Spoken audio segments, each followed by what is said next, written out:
Lord, ದೇವರ ಅತಿ ಪರಿಶುದ್ಧ ನಾಮಕ್ಕೆ ಸ್ತೋತ್ರವಾಗಲಿ. ಮತ್ತೊಂದು ದಿನವನ್ನು ಕಾಣುವಂತೆ ದೇವರು ನಮಗೆ ಸಹಾಯ ಮಾಡಿದ್ದಕ್ಕಾಗಿ ಸ್ತೋತ್ರ. ಆತನು ಮಾಡಿದ ಎಲ್ಲ ಉಪಕಾರಗಳಿಗಾಗಿ, ಎಲ್ಲ ಆಶೀರ್ವಾದಗಳಿಗಾಗಿ ದೇವರಿಗೆ ಸ್ತೋತ್ರವನ್ನು, ಮಹಿಮೆಯನ್ನು ಸಲ್ಲಿಸ್ತೇನೆ. ಇಂದಿನ ವೇದ ಅಧ್ಯಯನಕ್ಕಾಗಿ ಒಂದು ವಾಕ್ಯವನ್ನು ಕೊಳ್ಳೋಣ. ಯೋಬ 42:10 ವಾಕ್ಯ. ಯೋಬನು ತನ್ನ ಸ್ನೇಹಿತರಿಗೋಸ್ಕರ ಪ್ರಾರ್ಥಿಸಿದ ಬಳಿಕ ಯೆಹೋವನು ಅವನ ದುಸ್ಥಿತಿಯನ್ನು ಹೋಗಲಾಡಿಸಿ ಅವನ ಸೊತ್ತನ್ನು ಮೊದಲಿಗಿಂತ 2 ಹೆಚ್ಚಿಸಿದನು. ಯೋಬನ ಕುರಿತಾದಂತಹ ಚರಿತ್ರೆ ತಿಳಿಯದವರು ಯಾರೂ ಇಲ್ಲ.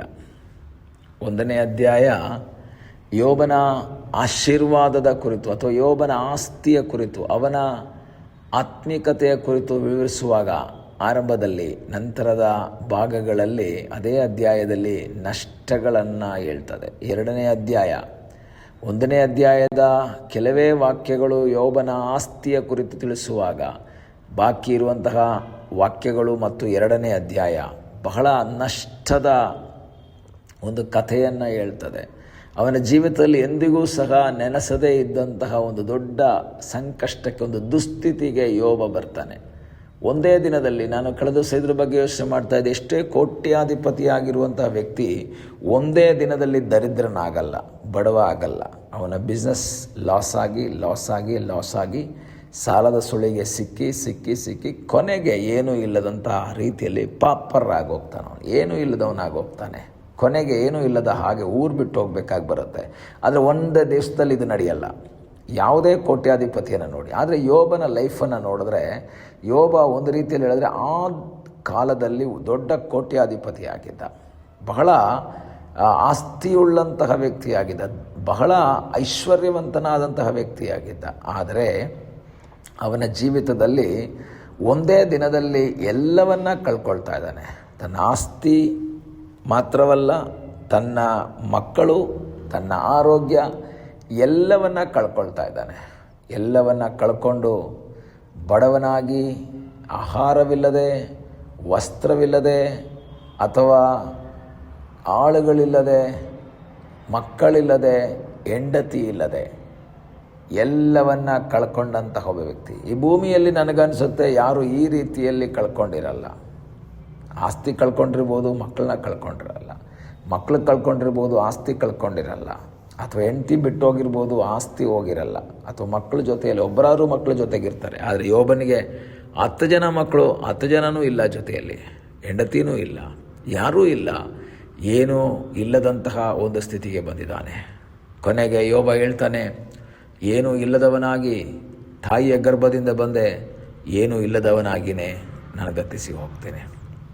ಈ ದಿವಸ ವಾಕ್ಯವನ್ನು ಕೇಳುವಂತಹ ದೇವರ ಮಕ್ಕಳೇ, ನಿಮ್ಮ ಜೀವಿತದಲ್ಲಿ ಕಷ್ಟಗಳು ಬರುವಾಗ, ಇಕ್ಕಟ್ಟಿನ ಪರಿಸ್ಥಿತಿಗಳು ಬರುವಾಗ, ದುಃಖದ ಅನುಭವಗಳು ಬರುವಾಗ, ದೇವರ ವಾಕ್ಯ ಹೇಳ್ತದೆ, ನಮ್ಮ ಜೀವಿತದಲ್ಲಿ ನಾವು ದೇವರಲ್ಲಿ ಆಶ್ರಯಿಸಬೇಕು. ಯೆಹೋವನೇ ಕೊಟ್ಟನು, ಯೆಹೋವನೇ ತೆಗೆದುಕೊಂಡನು, ಆತನ ನಾಮಕ್ಕೆ ಸ್ತೋತ್ರವಾಗಲಿ. ಯೋಬ ಇದ್ಯಾವುದರಲ್ಲೂ ಸಹ ಪಾಪ ಮಾಡಲಿಲ್ಲ ತನ್ನ ಮಾತುಗಳಿಂದ ಅಂತ ಬೈಬಲ್ ಹೇಳ್ತದೆ 2ನೇ ಅಧ್ಯಾಯದಲ್ಲಿ. ಆದರೆ ವೇದನೆಯ ಮಾತುಗಳನ್ನು ಯೋಬ ಹೇಳ್ತಾನೆ. 3ನೇ ವಾಕ್ಯದಲ್ಲಿ ತನ್ನ ಜನ್ಮದಿನವನ್ನೇ ಶಪಿಸುತ್ತಾ ಮಾತನಾಡುವಂತಹ ಮಾತುಗಳನ್ನು ನೋಡ್ತೇವೆ. ಆದರೆ ಬೇಗನೆ ಅವನು ಟ್ರ್ಯಾಕಿಗೆ ಬರ್ತಾನೆ. 38ನೇ ಅಧ್ಯಾಯದಲ್ಲಿ ದೇವರು ಬಂದು ಮಾತನಾಡುವುದಕ್ಕಿಂತ ಮುಂಚಿತವಾಗಿ ಅವನ 3-4 ಜನ ಸ್ನೇಹಿತರು, ಎಲಿಫಸ್, ಬಿಲ್ದಾದ್, ಸೋಫರ್, ಎಲಿಹು, ಇವರೆಲ್ಲ ಬಂದು ಯೋಬನನ್ನು ಖಂಡಿಸ್ತಾರೆ, ಯೋಬನಿಗೆ ವಿರುದ್ಧವಾಗಿ ಮಾತಾಡ್ತಾರೆ. ಆದರೆ ಯೋಬ ತಾನು ನೀತಿವಂತ ಎಂಬುದನ್ನು, ತಾನು ಯಾವ ತಪ್ಪು ಮಾಡಿಲ್ಲ ಅನ್ನೋದನ್ನು ಅವನು ಹೇಳ್ತಾ ಮಾತುಗಳ ಮೂಲಕ ಅದನ್ನು ಪ್ರೂವ್ ಮಾಡೋಕ್ಕೆ ಪ್ರಯತ್ನ ಮಾಡ್ತಾನೆ. ಆದರೆ ಸಾಧ್ಯವಾಗ್ತಾ ಇಲ್ಲ. ಈಗ ದೇವರು ಬಂದು ಪ್ರೂವ್ ಮಾಡ್ತಾ ಇದ್ದಾರೆ, ದೇವರು ಮಾತಾಡ್ತಾ ಇದ್ದಾರೆ. ಈಗ ಅಲ್ಲಿ ಕೊನೆಗೆ ನಾವು ನೋಡುವಂಥ ಸಮಯದಲ್ಲಿ ಯೋಬನು ತನ್ನ ಸ್ನೇಹಿತರಿಗಾಗಿ ಪ್ರಾರ್ಥನೆ ಮಾಡುವುದಕ್ಕಾಗಿ ದೇವರು ಹೇಳ್ತಾನೆ. ಪ್ರಿಯ ದೇವರ ಮಗುವೆ, ಸಾಧಾರಣವಾಗಿ ನಡೀಬೇಕಾದದ್ದೇನು? ಕಷ್ಟದಲ್ಲಿರುವಂತಹ ವ್ಯಕ್ತಿಗಳಿಗಾಗಿ, ಸುಖದಲ್ಲಿರುವಂಥ ವ್ಯಕ್ತಿಗಳು ಪ್ರಾರ್ಥನೆ ಮಾಡಬೇಕು. ಆದರೆ ಸುಖದಲ್ಲಿ, ಸಂತೋಷದಲ್ಲಿ ಯಾವ ನಷ್ಟವೂ ಇಲ್ಲದೆ ಇರುವಂಥ ಸ್ನೇಹಿತರಿಗಾಗಿ ಯೋಬ ಪ್ರಾರ್ಥನೆ ಮಾಡುವುದಕ್ಕಾಗಿ ದೇವರು ಹೇಳ್ತಾರೆ. ಯೋಬ ಮರುಮಾತನಾಡದೆ ಪ್ರಾರ್ಥನೆ ಮಾಡ್ತಾ ಇದ್ದಾನೆ. ಸಾಧಾರಣ ಯಾರಿಗೆ ಪ್ರಾರ್ಥನೆ ಮಾಡಬೇಕು?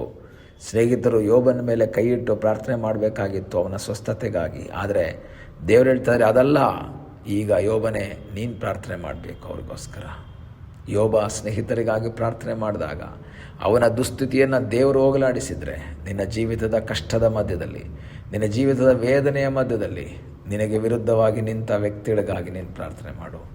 ನಿನಗೆ ವಿರುದ್ಧವಾಗಿ ಮಾತನಾಡಿದ ವ್ಯಕ್ತಿಗಳಿಗಾಗಿ ಪ್ರಾರ್ಥನೆ ಮಾಡು. ಆತನು ನಿನಗಾಗಿ ಅದ್ಭುತವನ್ನು ಮಾಡುವ ಸರ್ವಶಕ್ತನಾದ ಒಬ್ಬ ದೇವರಾಗಿದ್ದಾನೆ. ನಿನಗಾಗಿ ಕಾರ್ಯ ಮಾಡುವ ಒಬ್ಬ ದೇವರು ಜೀವಿಸ್ತಾ ಇದ್ದಾನೆ. ನಿನಗಾಗಿ ಅದ್ಭುತವನ್ನು ಮಾಡುವ ಸರ್ವಶಕ್ತನಾದ ಒಬ್ಬ ದೇವರು ಜೀವಿಸ್ತಾ ಇದ್ದಾನೆ. ಆತನಲ್ಲಿ ನೀನು ಆಶ್ರಯಿಸು. ನೀನು ಅವರಿಗಾಗಿ ಪ್ರಾರ್ಥನೆ ಮಾಡುವಾಗ ನಿನ್ನ ದುಸ್ಥಿತಿಯನ್ನು ಹೋಗಲಾಡಿಸಿ ನಿನ್ನನ್ನು ಸುಸ್ಥಿತಿಗೆ ಪಾರುಗಾಣಿಸುವ, ನಿನ್ನನ್ನು ಒಳ್ಳೆಯ ಸ್ಥಿತಿಗೆ ತರುವಂತಹ, ಉತ್ತಮವಾದ ಸ್ಥಿತಿಗೆ ತರುವಂತಹ ಸರ್ವಶಕ್ತನಾದ ಒಬ್ಬ ದೇವರಿದ್ದಾನೆ. ಆದ್ದರಿಂದ ನಿರಾಶನಾಗಬೇಡ. ಇಂದಿನ ನಷ್ಟ, ಇಂದಿನ ಕೊರತೆ, ಇಂದಿನ ಇಕ್ಕಟ್ಟು, ಇಂದಿನ ವೇದನೆಗಳು, ಭಾರಗಳು ಎಲ್ಲವನ್ನೂ ಸಹ ಬದಲಾಯಿಸುವುದಕ್ಕೆ, ಸುಸ್ಥಿತಿಗೆ ಪಾರುಗಾಣಿಸುವಂತಹ ಒಬ್ಬ ದೇವರು ನಮಗಾಗಿ ಜೀವಿಸ್ತಾ ಇದ್ದಾನೆ. ಕಣ್ಣುಗಳನ್ನ ಮುಚ್ಚೋಣ, ಪ್ರಾರ್ಥನೆ ಮಾಡೋಣ. ನಮ್ಮನ್ನು ಬಹಳವಾಗಿ ಪ್ರೀತಿ ಮಾಡುವ ಪರಲೋಕದ ತಂದೆಯಾದ ದೇವರೇ, ಈ ಸಮಯಕ್ಕಾಗಿ ಸ್ತೋತ್ರ. ಈ ಸಮಯದಲ್ಲಿ ಮತ್ತೊಂದು ಆವರ್ತಿ ನಿನ್ನ ಸಂಧಾನಕ್ಕೆ ಬಂದಿದ್ದೇವೆ. ತಲೆಬಾಗಿರುವಂತಹ ಪ್ರತಿಯೊಬ್ಬೊಬ್ಬರನ್ನ ಕರ್ತನೆ ಆಶ್ರಸಪ್ಪ. ನಿನ್ನ ಕೃಪೆಯಲ್ಲಿ ಅವ್ರನ್ನ ಮರೆ ಮಾಡು. ಅವರ ದುಸ್ಥಿತಿಯನ್ನು ಹೋಗಲಾಡಿಸಿ ಸುಸ್ಥಿತಿಗೆ ಅವ್ರನ್ನ ನಡೆಸು ಎಂಬುದಾಗಿ ನಾವು ಪ್ರಾರ್ಥಿಸ್ತೇವೆ. ಪ್ರಾರ್ಥನೆಯನ್ನು ಕೇಳಿದ್ದಕ್ಕಾಗಿ ಸ್ತೋತ್ರ. ಯೇಸುವಿನ ಮುದ್ದಾದ ಹೆಸರಿನಲ್ಲಿ ಬೇಡುತ್ತೇವೆ ನಮ್ಮ ಪ್ರೀತಿಯ ತಂದೆಯೇ, ಆಮೇನ್. God bless you.